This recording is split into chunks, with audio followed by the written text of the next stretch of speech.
मध्य प्रदेश के सीधी जिले की सोन नदी एक बार फिर घड़ियालों की हलचल से जीवंत हो उठी है। चंबल नदी से लाए गए एक शक्तिशाली नर घड़ियाल ने सोन घड़ियाल अभ्यारण्य जुगदाहा में संरक्षण की नई इबारत लिख दी है। वर्षों से प्रजनन संकट से जूझ रहे इस अभ्यारण्य में 9 साल बाद घड़ियालों की सफल ब्रीडिंग ने वन्य जीव संरक्षण से जुड़े विशेषज्ञों और स्थानीय प्रशासन को बड़ी राहत दी है। दरअसल वर्ष 2021-22 में सोन घड़ियाल अभ्यारण्य में मौजूद 2 नर घड़ियालों की मृत्यु के बाद यहां प्रजनन पूरी तरह से ठप हो गया था।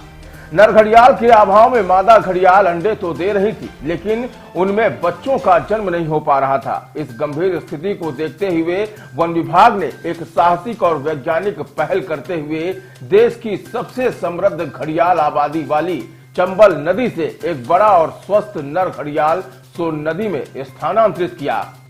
दरअसल इस पहल के सकारात्मक परिणाम अब सामने आ चुके हैं। चंबल से लाए गए इस जाबाज नर घड़ियाल की मौजूदगी में सोन घड़ियाल अभ्यारण्य की 5 मादा घड़ियालों ने अंडे दिए, जिनमें कुल 132 नन्हे घड़ियालों का जन्म हुआ है। यह उपलब्धि इसलिए भी खास मानी जा रही है क्योंकि बीते 9 वर्षों से पहली बार अभ्यारण्य में इतनी बड़ी संख्या में बच्चों का जन्म हुआ है। विशेषज्ञों के अनुसार चंबल नदी दुनिया के 80% से अधिक घड़ियालों का प्राकृतिक आवास है। वहां की आनुवंशिक विविधता और अनुकूल पर्यावरण के कारण चंबल से लाए गए नर घड़ियाल ने सोन नदी के पारिस्थितिकी तंत्र में खुद को जल्दी ढाल लिया। इसका सीधा लाभ प्रजनन दर में बढ़ोतरी के रूप में सामने आया है। वन विभाग का मानना है कि यह सफलता आने वाले वर्षों में सोन घड़ियाल अभ्यारण्य को फिर से घड़ियाल संरक्षण के एक मजबूत केंद्र के रूप में स्थापित करेगी। साथ ही यह प्रयोग देश के अन्य अभ्यारण्यों के लिए भी एक मॉडल साबित हो सकता है।